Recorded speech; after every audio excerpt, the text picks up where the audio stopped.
Hi friends, இன்னைக்கு நம்ம கிச்சன்ல பாலை வச்சு சூப்பரான ஒரு ஸ்வீட் செய்ய போறோம். இன்னைக்கு 1.5 லிட்டர் பால் எடுத்துர்க்கேன். என்ன செய்யலாம், எப்படி செய்யலாம் பார்க்கலாம் வாங்க.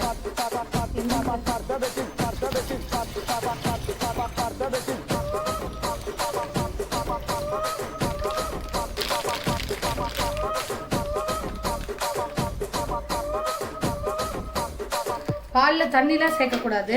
நம்ம என்ன ஸ்வீட் செய்ய போறோம்னா எல்லாருக்கும் ஃபேவரட்டான ரசகுல்லா தான் செய்ய போறோம். இதில் தண்ணி ஊற்றாம இப்போ இந்த பாலை வந்து பாயில் பண்ணிக்கலாம்.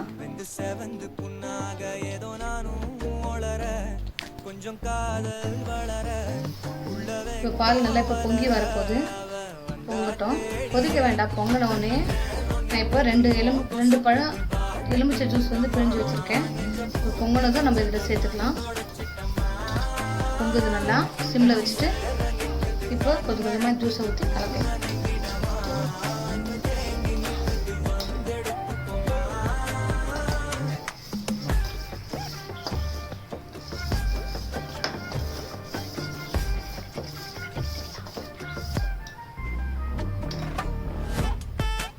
நல்லா திரிஞ்சு வருது.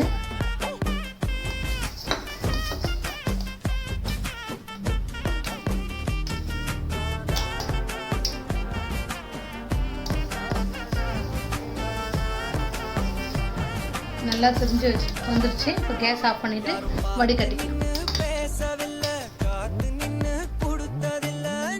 இந்த மாதிரி ஒரு வெள்ளை துணியை, நைஸான துணியை போட்டு நம்ம இதை வடிகட்டிக்கலாம்.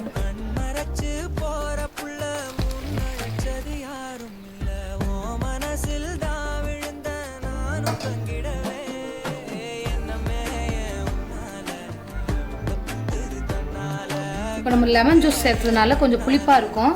தண்ணி ஊற்றி லைட்டாக நம்ம அலசி எடுத்துக்கலாம். இதே மாதிரி தான் நம்ம ஹோம்மேட் பன்னீரும் நம்ம செஞ்சுருக்கோம். வீடியோ வந்துருக்கு, நீங்கள் பார்த்துருப்பீங்க. நீங்கள் அதையும் ட்ரை பண்ணி பாருங்கள். அதே ப்ராசஸ் தான். தண்ணி ஊற்றி 2 டைம் நல்லா அலசி எடுத்துக்கலாம். இந்த மாதிரி நல்லா புழிஞ்சு எடுத்துக்கலாம். புழிஞ்சு எடுத்துகிட்டு இது மாதிரி கட்டி வச்சுருங்க. ஒரு 1/2 ஹவர்லேருந்து 1 ஹவர் இந்த மாதிரி இருந்தால் எக்ஸ்ட்ரா தண்ணியெல்லாம் வடிஞ்சிடும். அதுக்கப்புறம் நம்ம ரசகுல்லா எப்படி செய்யலாம்னு பார்க்கலாம். இந்த மாதிரி கட்டி விட்டுருங்க. எக்ஸ்ட்ரா இருக்கிற தண்ணியெல்லாம் வடிஞ்சிடும். ஒரு 1/2 ஹவரில் பார்க்கலாம். 1/2 ஹவர் கழிச்சு பார்க்கலாம்.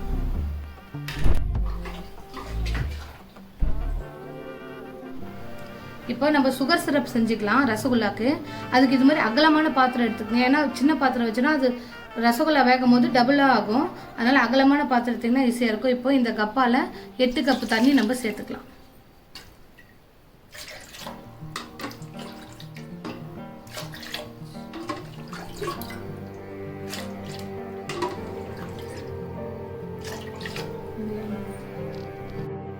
இப்போ சர்க்கரை 2 கப்பு சேர்த்துக்கலாம்.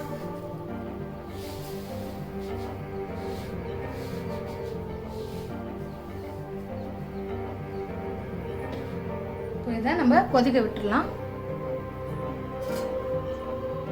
இப்போ சுகர் சிரப் நல்லா கொதிக்குது. இதுக்கு பதெல்லாம் எதுவும் தேவையில்லை. ஒரு சிரப் பதம் வந்தால் போதும். இன்னும் ஒரு 5 நிமிஷம் நல்லா கொதிக்கிட்டோம். நம்ம வடிகட்டி வச்சோம். தண்ணியெல்லாம் நல்லா வடிஞ்சிருச்சு. இப்போ இந்த மாதிரி இருக்கிறத நல்லா சாஃப்டான டோவாக நம்ம பிசைஞ்சுக்கணும். குறைஞ்சது ஒரு 10 நிமிஷம் நல்லா கையை நல்லா தேய்ச்சி பிசையணும். பிசைஞ்சிட்டு காட்டுறேன். தேய்ச்சி நல்லா பிசைஞ்சு எடுத்துக்கலாம். சாஃப்டான ஒரு டோவாக செஞ்சுக்கலாம்.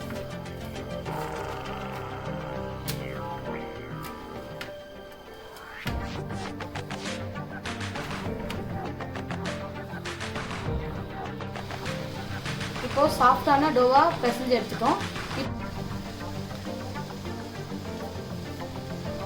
இப்போ ரசகுல்லாவை நம்ம நல்லா உருட்டி எடுத்து வச்சிட்டோம். இப்போ சுகர் சிரப்பில் போட்டு வேக வச்சிடலாம்.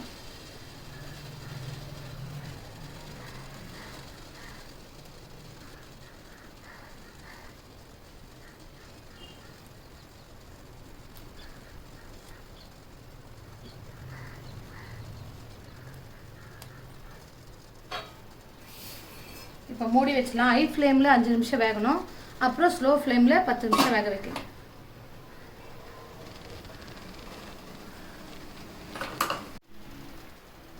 இங்கே பாருங்கள், நம்ம ரசகுல்லாலாம் எவ்வளோ சூப்பராக ரெடி ஆகிடுச்சு. நம்ம போட்ட பால்ஸோடு இது 2 மடங்காக பெருசாக இருக்குது. இப்போது இது ரெடி ஆகிடுச்சு. ஆஃப் பண்ணிவிட்டு 6லேருந்து 8 மணி நேரம் அப்படியே நம்ம விட்டுடலாம். அப்போ தான் ஜீராவில் ஊறி நல்லா சூப்பராக டேஸ்ட்டாக இருக்கும். பாருங்கள் எவ்வளோ சாஃப்டாக இருக்குது. சூப்பரான ரசகுல்லா ரெடி. நீங்களும் கண்டிப்பாக ட்ரை பண்ணி பாருங்கள். எப்படி இருக்குன்னு சொல்லுங்கள். தேங்க்யூ.